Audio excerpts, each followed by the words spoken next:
आज हम पढ़ेंगे गुणा और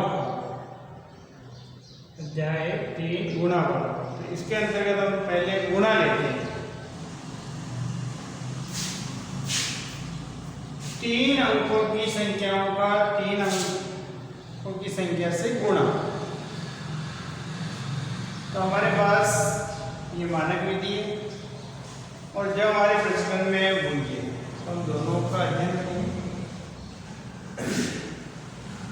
275 गुणा 312, ये भी 3 अंकों की है, ये भी 3 अंकों की है। इस तरह से हम लिखते हैं 275, ये ऊपर लिखा क्या नीचे 312। अब यह ध्यान देने वाली बात है, जब हम गुणा करते हैं तो एक संख्या से गुणा करते हैं। पहले हमने 1 अंकों वाली को किया, फिर 2 अंकों वाली को किया, अब 3 अंकों वाली को करेंगे। तो पहली इकाई से गुणा होंगे ये सारे अंक, फिर दाएं से गुणा होंगे और फिर सैकड़े से। यह थोड़ा ये मानक विधि है, तो हम इसको इस तरह से लिख सकते हैं जिस तरह से 312 का जो विस्तारित रूप था कि 312 क्या है, इसमें 2 इकाई के स्थान पे, एक जो है दाएं के स्थान पे तो 10 हो गया इसका स्थानीय मान, और 3 चौके सैकड़े के स्थान पे इसका स्थानीय मान 300 हो गया। तो अब गुणा करने के लिए इस विधि के द्वारा हम पहले 2 से गुणा करेंगे, ये वाली लाइन है, फिर हम 10 से गुणा करेंगे इस राशि को, 275 को 10 से गुणा करेंगे तो ये दूसरी लाइन है, और फिर हम इसी 275 को इससे यानी 300 से गुणा करेंगे, ये वाली लाइन प्राप्त होगी। आइए देखते हैं। सबसे पहले इकाई का अंक लेते हैं।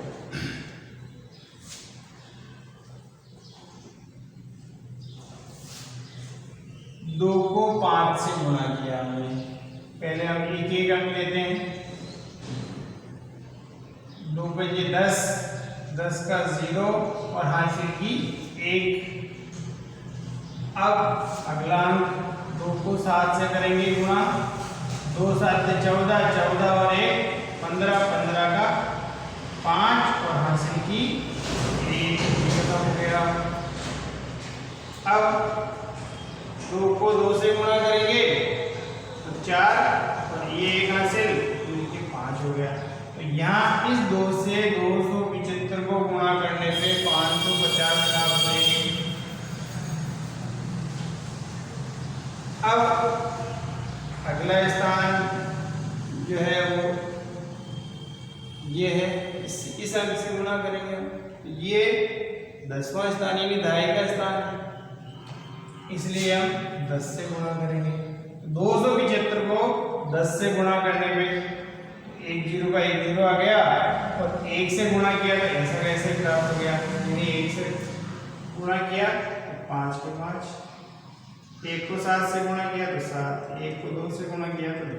यानी किसी भी संख्या को यदि 10 से गुणा किया जाए तो उसके आगे 0 लगा दो, 0 को छोड़ के। अगर सैकड़े से गुणा कर रहे हो तो 2 0 लगा दो संख्या के आगे, तो ये 100 से गुणा हुआ माना जाएगा। तो ये इस तरह से प्राप्त हुआ। अब तीसरे स्थान यानी सैकड़े के स्थान पे हम आ रहे हैं, यहाँ है 3, तो ये 300 से गुणा होगा। तो ये 2 0 ऐसे के ऐसे ही, और 3 से जब हमने गुणा किया 3 पंजो 15 का 5 हासिल का 1, 3 7 21 और 1 हासिल का है तो 22, 22 का 2 और ये 2 हासिल का, ये खत्म हो गया। फिर 3 को 2 से गुणा किया, 3 दूनी 6, 6 और हासिल का 2 मिल गया 8 हो गया। तो ये इस तरह से जो है हमने इस वाले स्थान से गुणा किया तो हमारे पास ये अंक प्राप्त हुए। अब इनको हमने इकाई के स्थान वाले को इकाई में जोड़ दिया, दाएं के वाले को इस तरह से हमने योग किया। 0 का 0, 5 और 5 10, 10 का 0 हासिल की 1, ये 1 और ये 5 मिलके 6, 6 और 7 13, 13 और 5 18, 18 का 8 यहाँ आ गया और एक आंसर यहाँ चला गया।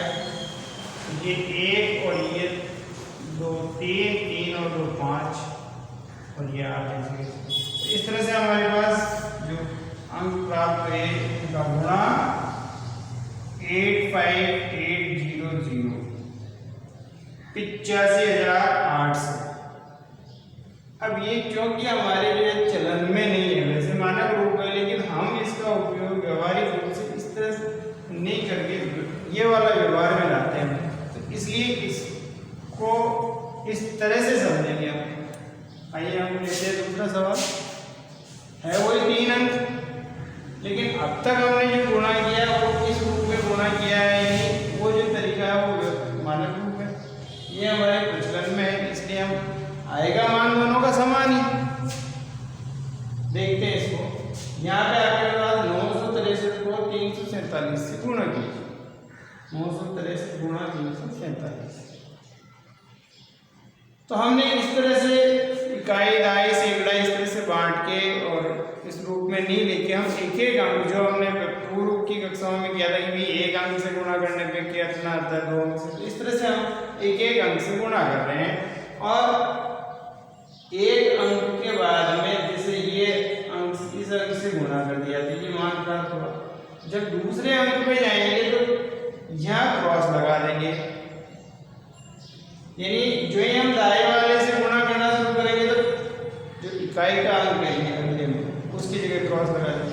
ऐसे ही सैकड़े वाले पे जाएंगे, 2 क्रॉस लगा देंगे और फिर आगे गुणा करते रहेंगे, तो हमें थोड़ा ज़्यादा इजी रहेगा और व्यवहारिक रूप में ये चलन में है, इसलिए हम इसको भी समझते हैं। 7 को 3 से गुणा किया, 21 प्राप्त हुए। 21 का 1 हमने यहाँ लिख लिया तो हमारे पास 2 यहाँ रह गया, जाएगी रूप लिया हासिल के रूप में। अब 7 को 3 से गुणा किया, एक एक अंक ले रहे हैं हम। पहले हमने इससे गुणा किया 7 छिक्के 42, 42 और ये 2 44। तो 44 का 4 यहाँ ले लिया और यहाँ से रह गया। अब इस अंक को इस तीसरे अंक से गुणा करेंगे। 7 63 और ये 4 और बचा हुआ है, ये 67 हो गया। तो ये इस एक अंक से पूरा गुणा हो गया और ये खत्म हो गया, ये वाले खत्म। अब अपने ये दाएं का अंक, दाएं का अंक लेने से पहले हम यहाँ पे क्रॉस लगा देंगे। जैसा कि वहां दाएं का लिया तो 1 0 बढ़ गया, 1 0 लगा के फिर आगे की संख्या तो यहाँ पे हम क्रॉस लगा देंगे। अब हम लेते हैं 4 से गुणा करेंगे। 4 को हमने पहले गुणा किया 3 से, 4 किया 12, 12 का 2 तो यहाँ चला गया, हासिल की 1 रह गई। 4 को हमने गुणा किया 6 से, 24 है, 24 और 1 ही 25 का 5 यहाँ रह गया और ये 2 हासिल, 5 हमने यहाँ रख दिया और 2 हासिल करेंगे। 4 को हमने अब गुणा किया 9 से, 9 चौक 36, 36 और 2 38 ये हमने लिख दिया। तो ये इस अंक से पूरा गुणा हो गया 963। इसके बाद हम लेते हैं 30, यानी ये वाला यानी 3 सैकड़े पे जो है वहाँ हमने इसको 300 माना था, यहाँ पर हम 3 से कर रहे हैं, लेकिन इसको लिखने से पहले हम 2 क्रॉस लगाएंगे ये वाले और फिर इनकी गुणा लिखना शुरू करेंगे। 3 को गुणा किया 3 से तो ये प्राप्त हुआ 9, 3 को 3 से गुणा किया तो 9, 3 को 6 से गुणा किया 18, 18 का 8 और हासिल की 1। अब हमने 3 को गुणा किया 9 से, 3 नाम 27, 27 और ये 28, ये 28 आ गया। अब इनको हम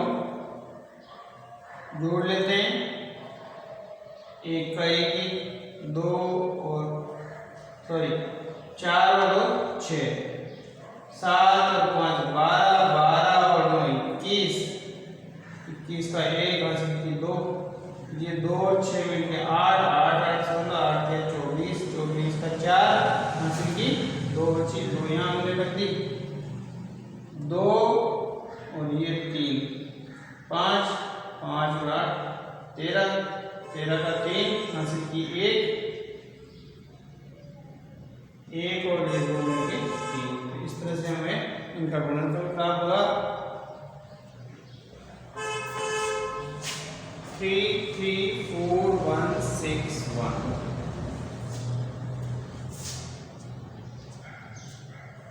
$3,34,161। इस तरह से हम जो है वो गुणा करते हैं। तो ये हमारे लिए चलन में है, इसलिए हम इसी का को लेके आगे करेंगे। इस तरह से हम हल कर सकते हैं 3 अंकों की संख्याओं।